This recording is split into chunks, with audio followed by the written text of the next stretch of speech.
Technical classes Bhopal के YouTube channel में आपका स्वागत है। आज हम एक ऐसे टॉपिक के बारे में पढ़ने वाले हैं जिसमें वो टॉपिक तो बहुत ही आसान है, लेकिन अधिकतर लोग उसमें मिस्टेक कर जाते हैं। तो उसी पर आज अपन डिस्कस करेंगे कि भाई जैसे मैंने आपसे एक क्वेश्चन पूछा कि uniform accelerated motion is a type of motion. Option दे दिया मैंने, यूनिफॉर्म मोशन है, नॉन यूनिफॉर्म मोशन। तो बहुत सारे बच्चे इसमें गलत कर जाते हैं और वो नॉन यूनिफॉर्म मोशन के बजाय यूनिफॉर्म मोशन लिख के आ जाते हैं। आपको पता होना चाहिए कि यूनिफॉर्म एक्सेलरेटेड मोशन जो होता है वो एक नॉन यूनिफॉर्म मोशन का एग्जाम्पल होता है। अब ऐसा क्यों होता है तो इसी को अपन यहाँ पर समझने वाले हैं, ठीक है। तो सबसे पहले यहाँ पर ये समझिए कि यूनिफॉर्म मोशन होता क्या है। यूनिफॉर्म मोशन का क्या डेफिनेशन है वो समझिए। यूनिफॉर्म मोशन देखो बहुत ही आसान सी इसकी डेफिनेशन है कि यदि कोई ऑब्जेक्ट इक्वल टाइम इंटरवल में इक्वल डिस्टेंस कवर करता है तो इसको हम यूनिफॉर्म मोशन कहते हैं। That's all. अगर कोई ऑब्जेक्ट इक्वल टाइम इंटरवल में इक्वल डिस्टेंस कवर करता है तो उसको हम कहते हैं यूनिफॉर्म मोशन। जैसे एक एग्जांपल के लिए मैंने आपको बताया कि मान लीजिए कि मैंने यहाँ से अपनी जर्नी स्टार्ट करी और मेरी स्पीड जो है वो कितनी है, 2 मीटर पर सेकेंड है। मान लेते हैं कि मेरी स्पीड कितनी है, 2 मीटर पर सेकेंड है, ठीक है।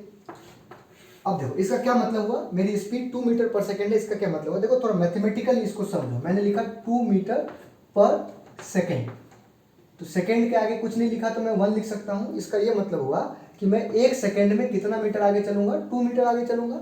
मान लीजिए मैं यहां से चलना स्टार्ट करता हूं तो मैं 2 मीटर आगे चल गया, कितने सेकेंड में, 1 सेकेंड में।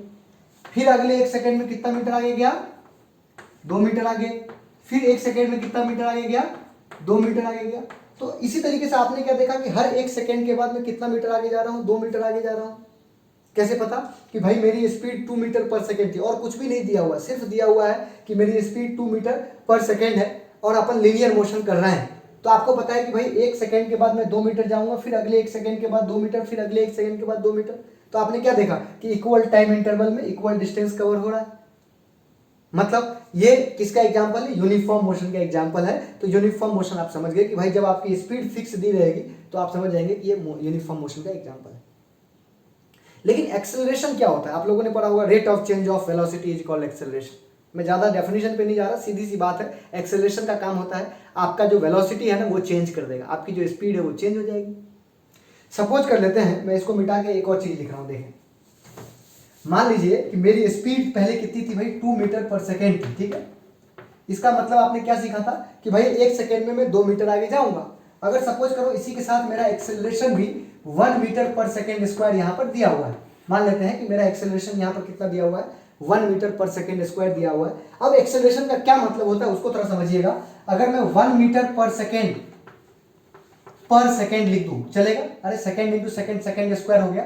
तो 1 मीटर पर सेकेंड स्क्वायर को मैं ऐसे भी लिख सकता हूं, 1 मीटर पर सेकेंड। और इस सेकेंड के पीछे मैंने क्या लिख दिया, 1 लिख दिया। इसका क्या मतलब हुआ कि मैं 1 सेकेंड में कितनी स्पीड चेंज करूंगा, 1 मीटर पर सेकेंड अपनी स्पीड चेंज। क्योंकि एक्सेलरेशन का मतलब क्या होता है कि स्पीड चेंज हो जाएगा, डायरेक्शन चेंज हो जाएगा उसकी।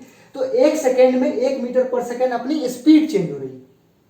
एक्सेलरेशन 1 मीटर पर सेकेंड स्क्वायर का क्या मतलब हुआ कि अपनी 1 सेकेंड में 1 मीटर पर सेकेंड अपनी स्पीड चेंज हो रही है। तो आप मुझे बताइए कि पहले हमारी स्पीड कितनी थी, 2 मीटर पर सेकेंड थी। मतलब मैं 1 सेकेंड में कितना मीटर चला था, 2 मीटर चला था। लेकिन आपको पता है कि 1 सेकेंड के बाद मेरी स्पीड बढ़ के कितनी हो जाएगी, 1 मीटर पर सेकेंड बढ़ जाएगी। तो यहां पर मेरी स्पीड कितनी हो जाएगी, 3 मीटर पर सेकेंड हो जाएगी। तो अगले 1 सेकेंड के बाद मैं कितना मीटर चलूंगा, 3 मीटर चलूंगा। और फिर अगले 1 सेकेंड के बाद मेरी स्पीड 4 मीटर पर सेकेंड हो जाएगी। क्योंकि आपको पता है कि हर सेकंड अपनी स्पीड क्या हो रही है, चेंज हो रही है, क्योंकि एक्सेलरेशन दिया हुआ है। तो यहां पर आप मुझे बताओ कि हर 1 सेकंड के बाद अपनी डिस्टेंस भी तो बढ़ती जा रही है। क्या इक्वल टाइम में इक्वल डिस्टेंस कवर हो रहा है, क्या नहीं हो रहा है। इक्वल टाइम में इक्वल डिस्टेंस कवर होगा तभी वो यूनिफॉर्म है, अदरवाइज वो क्या हो जाएगा, नॉन यूनिफॉर्म मोशन हो जाएगा। तो आप मुझे बताइए कि जब एक्सेलरेशन 1 मीटर पर सेकेंड स्क्वायर दिया हो, या 2 मीटर पर सेकेंड स्क्वायर दिया हो, या 3 मीटर पर सेकेंड स्क्वायर दिया हो, या 4 मीटर पर सेकेंड स्क्वायर दिया हो, तो स्पीड आपकी चेंज होती चली जाएगी, स्पीड चेंज होती चली जाएगी। तो 1 सेकेंड में जितना डिस्टेंस कवर करना था वो बढ़ता चला जाएगा। मतलब यूनिफॉर्म मोशन के डेफिनेशन को टच नहीं कर पा रहे आप, तो वो किसका डेफिनेशन होगा, नॉन यूनिफॉर्म मोशन का डेफिनेशन हो गया। तो सर फिर उसको यूनिफॉर्म एक्सेलरेटेड मोशन क्यों कहते हैं।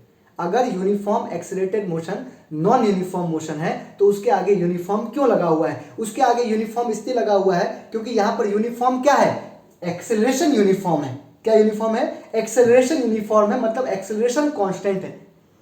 एक्सेलरेशन कांस्टेंट का क्या मतलब हुआ कि हर 1 सेकेंड के बाद आपकी स्पीड बदल रही है, फिक्स रूप में बदल रही है। हर 1 सेकेंड के बाद 1 मीटर पर सेकेंड आपकी स्पीड बदल रही है, मतलब इस बार क्या कांस्टेंट है? एक्सेलरेशन कांस्टेंट है, इसलिए आप उसको क्या बोल रहे हो? यूनिफॉर्म एक्सेलरेटेड मोशन बोल रहे हो। लेकिन अगर आपसे कोई बोले कि यूनिफॉर्म एक्सेलरेटेड मोशन क्या होता है, यूनिफॉर्म मोशन होता है कि नॉन यूनिफॉर्म मोशन, तो क्या बोलेंगे? नॉन यूनिफॉर्म मोशन का एग्जांपल। तो बिल्कुल कंफ्यूज नहीं करना है। वैसे बहुत सारे बच्चों को मैं क्लास में भी ये बता चुका हूं, बहुत सारे बच्चों को ये पहले से भी पता होगा, लेकिन ज्यादातर लोग जल्दी में इसमें गलती कर देते हैं कि यूनिफॉर्म एक्सेलरेटेड मोशन को यूनिफॉर्म मोशन समझ बैठते हैं। तो ऐसा बिल्कुल नहीं है। Uniform accelerated motion is a type of non uniform motion. तो उम्मीद है आप लोगों को सभी को समझ में आ गया होगा। इसी तरीके से एक छोटा सा क्वेश्चन आपको बता देता हूं कि uniform circular motion, uniform circular motion का क्या मतलब होता है कि जब कोई ऑब्जेक्ट सेम स्पीड से कोई सर्कुलर मोशन करता है, सेम स्पीड से, सेम वेलोसिटी नहीं बोल रहा हूं, आप देखिए कि सेम स्पीड से, जैसे कि मैं 2 मीटर पर सेकेंड से चारों ओर घूम रहा हूं, लेकिन 2 मीटर पर सेकेंड से घूम रहा हूं, मेरी स्पीड तो कांस्टेंट है लेकिन वेलोसिटी कांस्टेंट नहीं है, क्योंकि हर सेकेंड में आपकी डायरेक्शन बदल रही है, हर मोमेंट पे आपकी डायरेक्शन बदल रही है। कांस्टेंट वेलोसिटी का मतलब होता है कि आपका मैग्नीट्यूड, क्योंकि वेलोसिटी क्या होता है? एक वेक्टर क्वांटिटी होता है, वेक्टर क्वांटिटी मतलब मैग्नीट्यूड और डायरेक्शन दोनों। तो यहां पर स्पीड तो कांस्टेंट है लेकिन डायरेक्शन कांस्टेंट नहीं है, मतलब वेलोसिटी कांस्टेंट नहीं, मतलब वेलोसिटी तो बदल रहा है ना। अरे यहां पर स्पीड तो सेम है लेकिन डायरेक्शन बदलने के कारण उसकी वेलोसिटी बदल रही है, और वेलोसिटी बदल रही है तो rate of change of velocity को ही हम एक्सेलरेशन कहते हैं। तो यहां पर भी एक्सेलरेशन आ गया ना, मतलब जो यूनिफॉर्म सर्कुलर मोशन है वो भी एक्सेलरेटेड मोशन का एग्जांपल है, यहां पर भी एक्सेलरेशन आ गया, तो ये भी नॉन यूनिफॉर्म मोशन का एग्जांपल होता है।